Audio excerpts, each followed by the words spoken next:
Today we're going to cover the first section of chapter 5. Today we're going to be talking about angles of triangles. But the first thing we're going to do is define what a triangle is. And a triangle is a figure that's formed by three segments joining three non-collinear points. The points where the segments meet are called the vertex or the vertices. And then the segments of the triangle are called the sides.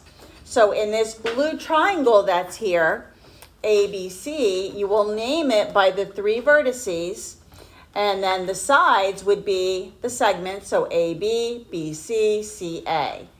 You also have angles here, so at each vertice, you also have angles.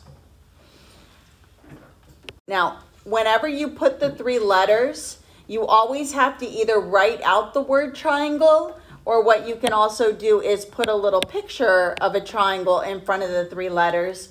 So that's the way I'll know that we're not talking about a plane or something else. So whenever you write the word triangle in front or put the little picture of a triangle in front, then I'll know you're referring to a triangle when it follows three capital letters. Next, we're going to classify a triangle by its side lengths. So when you have a triangle that has no sides that have the same length, it's called a scalene triangle. When you have at least two sides that are the same measure, it's called isosceles. And when all three sides of your triangle are the same length, it's called an equilateral triangle. So it's got pictures of each down at the bottom. Now, when you're given a picture, they're going to have congruency marks on the sides or numbers. So for this scalene triangle, you might have some little congruency marks here. This side might have 1 mark, this might have 2, and then this side would have 3, indicating that the three sides are all different. Now they might also tell you how long each side is. Maybe they might state that this side here is 5, this one's 7, and this one's 10. When you have an isosceles triangle, you're going to be looking for congruency marks on 2 of the sides, because it'll have at least 2 sides that are congruent. So for example, this side could be 5, 8, and 8. I'm just picking random numbers just to show you that 2 sides would need to have the same number. And then the last one is the equilateral triangle, and notice all 3 sides have the same congruency mark. If they didn't have congruency marks, maybe they would have numbers next to it, and they would all have the same measure. Now, to tie in sometimes always or nevers, you could state that every equilateral triangle is isosceles, but not every isosceles triangle is equilateral. So just be aware of that. So again, if you want to write it down, every equilateral triangle is an isosceles triangle, because notice by the definition, it says that at least 2 sides. But not every isosceles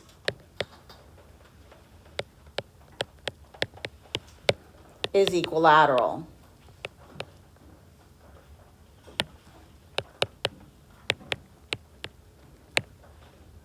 Okay, so those are the 3 specific triangle names based on their side lengths and what they measure. Next, we're going to classify a triangle based on its angle measures. So back in a prior chapter, we learned about acute, obtuse, right angles. So now we can also give these 3 names to a triangle as well. So you could have an acute triangle, and when you have an acute triangle, all 3 angles will be less than 90 degrees. When you have an obtuse triangle, 1 angle will be greater than 90 degrees. And when you have a right triangle, 1 angle will equal 90 degrees.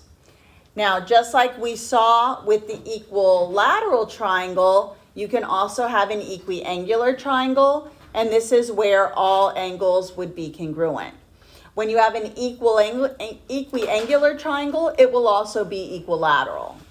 So, for example, the pictures down here, I could pick 3 numbers here and place them in this triangle as long as my 3 angles are less than 90. So I could say one angle is 40, then this one could be 60, and then the next one would be 80. What we're going to learn coming up is that the 3 angles of a triangle always add up to be 180. So you would just pick 3 numbers, and if they are all less than 90 degrees, then you can label that triangle as being acute. When you have a right triangle, it will only have one angle that is going to be 90 degrees. Now, in addition to giving a triangle a name based on its angle measure, you can also at the same time give it a name based on its side length. So for example, this acute triangle over here, since all 3 angles are different, then that would tell me that all 3 sides would be different. So this could also be named, if they ask you to give 2 names for it, it could be an acute scalene triangle because all 3 angles are different and all 3 sides would be different. For the right triangle, I could also have a right scalene, and that would mean that I have a right angle and all 3 sides are different. Now, I could also have a right isosceles triangle. And coming up, we're going to learn about special right triangles. And we're going to learn about a 45-45-90. And that's going to be a right isosceles triangle. So let's go ahead, and it would look something like this. This would be congruent sides, and then we have the right angle. And then what's going to end up happening is these 2 angles in here are going to be 45 and 45, but this is coming up. Now, for the obtuse triangle, the only requirement is that it has one angle that's greater than 90 degrees.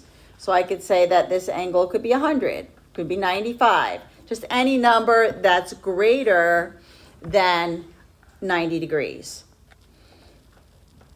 Now, you could have an obtuse scalene. You could have an obtuse isosceles. So this could also be obtuse scalene. And then all 3 sides would have different congruency marks. You could also have an obtuse isosceles triangle, because what would happen is you would have one really big angle. Let's say this is 100, and then these 2 could both be 40, and then it would be an obtuse because it has the 100-degree angle, and then it's got the 2 congruent sides. So you could also have an obtuse isosceles triangle. And then the last one, 3 congruent angles. Again, what we're going to see coming up is that the 3 angles of a triangle are going to add up to be 180. So if I divide it by 3, this tells me that each angle here is going to be 60. So in addition to being equiangular, it's also equilateral. Because if I have 3 angles the same, then that tells me the sides across from them are all going to be the same. So these are the names that you can give a triangle based on their angle measures. The next slide is the triangle sum theorem, and this states that the sum of the measures of the interior angles of a triangle is 180 degrees. So if I were to add angle A plus angle B plus angle C, they will always add up to be 180 degrees.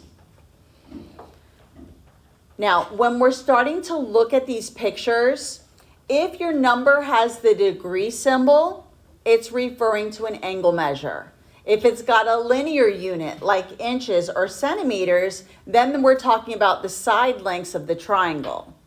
Now, we're going to be using this theorem in our proofs. There are a lot of proofs in this chapter. We have a quiz scheduled for next Wednesday.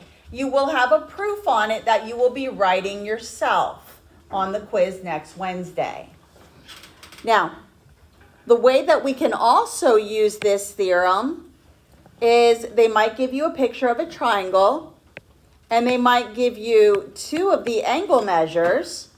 And let's say I put A, B, C here, or even put a variable X. And these are going to have degree symbols on them. And then that's how you're going to know that they're the angle measure. And let's say they ask you to find the measure of angle C or to find the value of X. What we can use is our triangle sum. We will take the two given angles, 40 plus 80. We will add them, and then we will subtract their total from 180 to find the missing angle measure. So then X will equal 60 degrees. So the next one is called the exterior angle theorem. And this one states, and it's a lot of words, but I'm going to simplify it for you.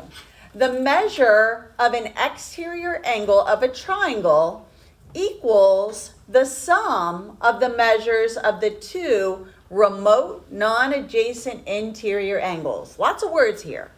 But basically what it's telling you is that angle 1 is equal to the two angles inside the triangle that are not right next to it. So if I put a little 2 here, it can't be angle 2 because that one's adjacent to 1. So the two remote non-adjacent angles in this picture are going to be angle A and angle B. So that's why they state down here at the bottom that the measure of this exterior angle, angle 1, is equal to adding up the two angles that are not adjacent to it, which would be angle A and angle B. Now, we're going to be doing proofs, again, using this theorem. So let me give you an example of how maybe you might want to do this. Now, let me first just put some numbers in here and demonstrate how this theorem works. So let's say I told you that angle A was 40 degrees and angle B was 60 degrees. So then if I just put 40 plus 60, adding these is going to give me the measure of angle 1. So the measure of that exterior angle is going to be 100 degrees.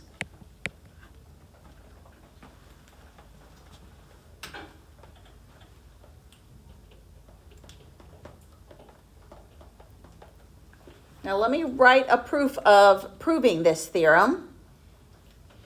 I'm going to go ahead and just add a page so I don't get so crammed in here. So my given is going to be this diagram.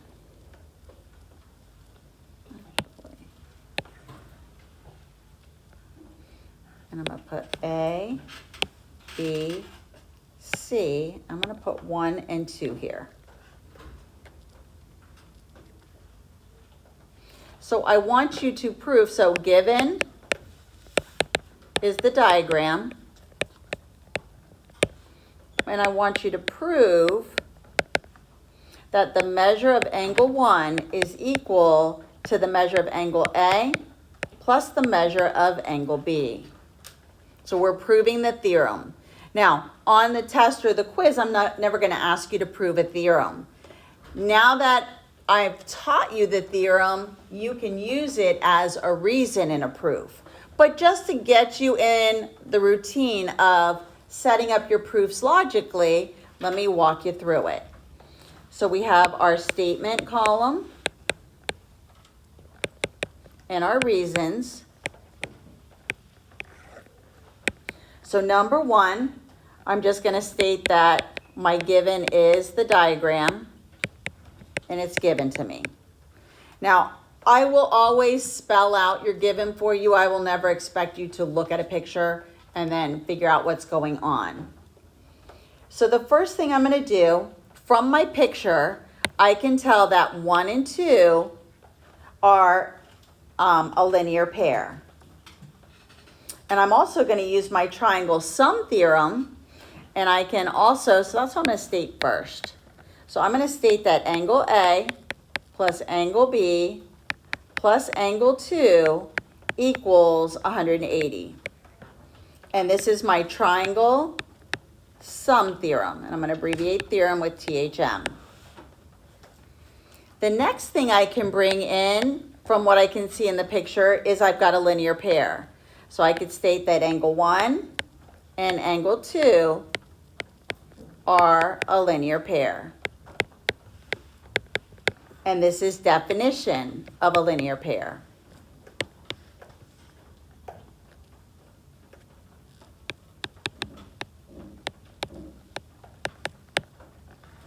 Next, I'm gonna use my linear pair postulate.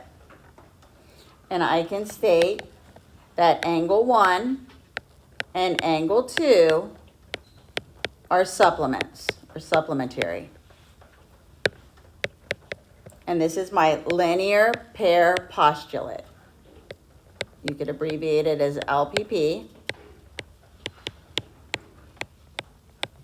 or you can write it out. Next, I'm going to use my definition as supplementary. That angle 1 plus angle 2 equals 180 degrees. And this is the definition of supplementary.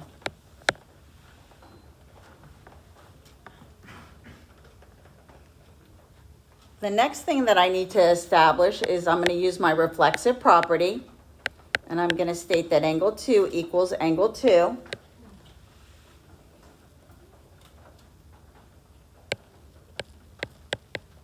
We're going to be using the reflexive a lot with these triangles.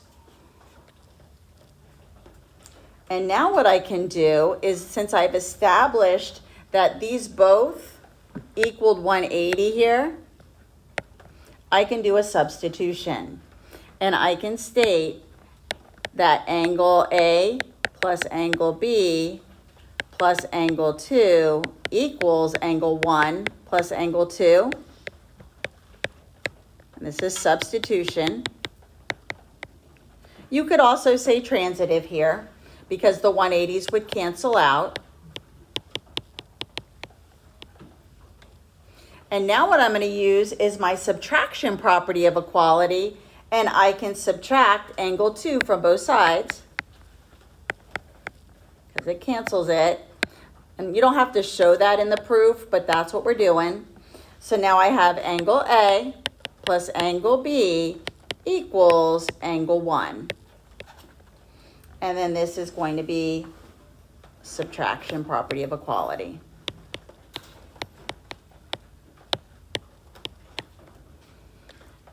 And if you wanted to put it in like I had up at the top, that it's the measure, you can put the little m there. Whenever it's the equal sign, you should always have that little m in front. And that's the proof of this theorem. And again, I will never ask you to prove a theorem. However, it at least gives you the idea of setting up and showing the logical flow. So a corollary to a theorem, again, a corollary is a statement that could be proved easily using a theorem. That's the definition of a corollary. So the corollary to the triangle sum theorem states that the acute angles of a right triangle are always complementary. And if you think about this logically, if you remember, the triangle sum theorem states that the three angles of a triangle add up to be 180. And if you subtract out that right angle, that's going to leave you 90 degrees left over for angle A and B. So this is how it shows that A and B are complements, because complementary angles are a pair of angles that when you add them together equal 180. And then we're going to do some examples, applying what we just learned. Okay, so on this example, it wants us to state whether the triangle, given the two angles, is either acute, right, or obtuse. Now, in order to classify the triangle, we need to find the missing third angle. So we're going to be using our triangle sum theorem. We're going to add the two given angles and then subtract that sum from 180 to get the missing third angle. So for the first one, what I need to do is add 55 plus 43. Once I add these two, I get 98. Now that's not the missing angle. The missing angle is found by 180 minus 98, and the missing third angle is 82 degrees. So now I have to classify. Looking at the three angle measures I have, 55, 43, 82, which makes this triangle an acute triangle because all three angles are less than 90 degrees. For letter B here, again, I'm going to add the two angles. 47 plus 43 gives me 90 degrees. And then if I subtract 180 minus 90, leaves me 90 degrees. So my missing angle here is 90, and making this a right triangle. As soon as you have one 90-degree angle, then you know you have a right triangle. Now remember, this column that's right here, this is the sum of the two angles that were given. It's not the missing angle. The next one, I'm going to go ahead and add 80 plus 75. I get 155. I need to subtract 180 minus 155, and my missing angle is 25 degrees.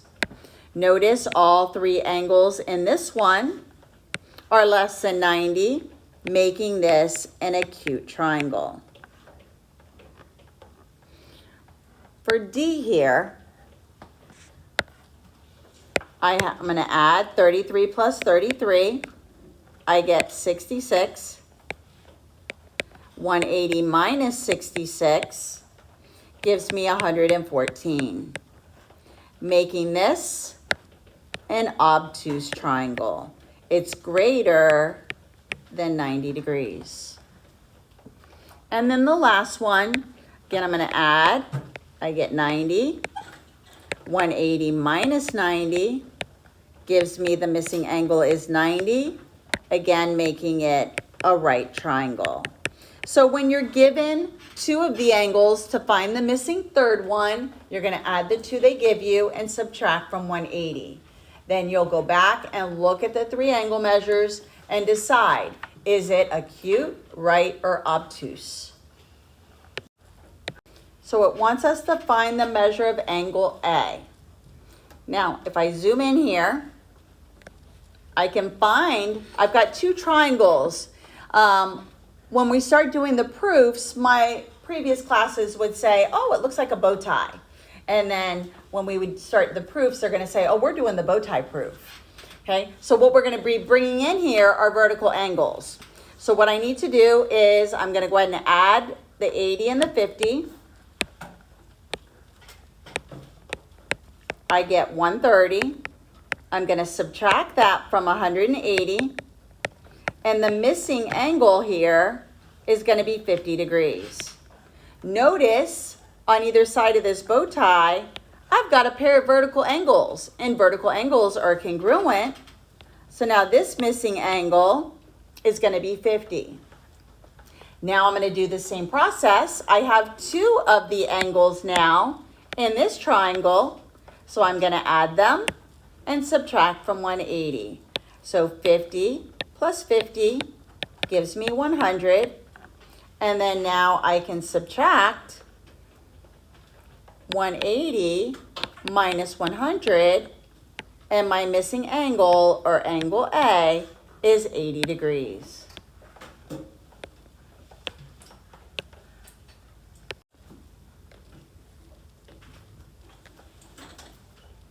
So notice here, if I go ahead and try to figure out what this measurement is, I can add 60 plus 40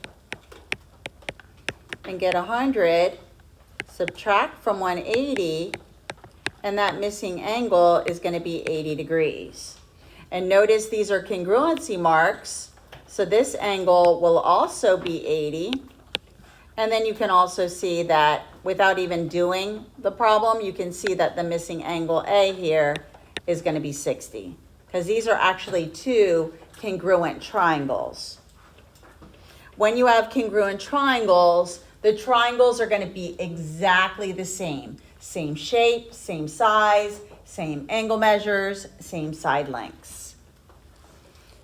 Let's go ahead and try example C.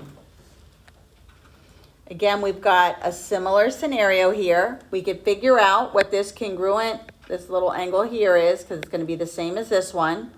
I can add 110 plus 30, 140, subtract that from 180, and the missing angle up there is 40. Now you could go ahead and do the calculations, but as soon as I see the same measures, I know that angle A is going to be 110. But you could do the calculations, take the 40 and the 30 that you have, subtract from 180, and you get 70 degrees. Sorry, I did that backwards.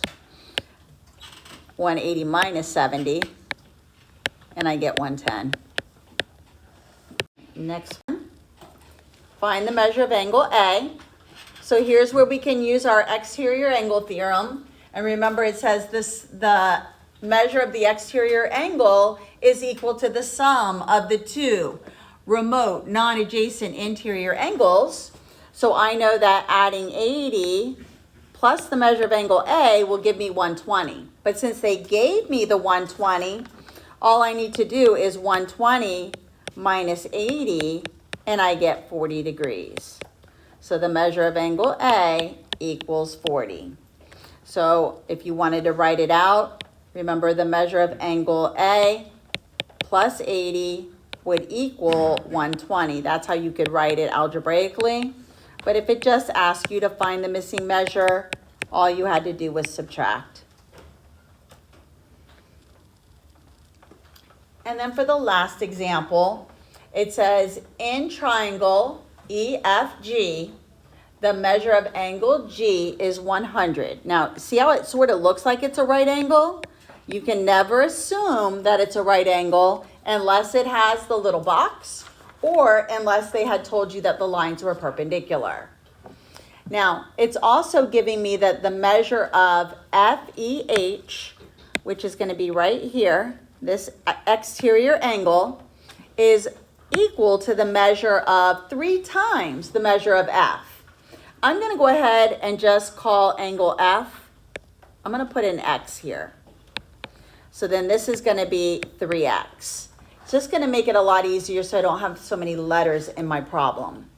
So remember, the exterior angle theorem states that the measure of the exterior angle is equal to the sum of the two remote non-adjacent interior angles.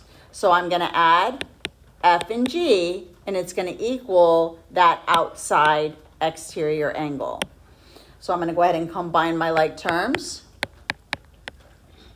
2x equals 100, divide by 2, and x equals 50. And remember, we assigned x to be the measure of angle F. So the measure of angle F is going to be 50 degrees.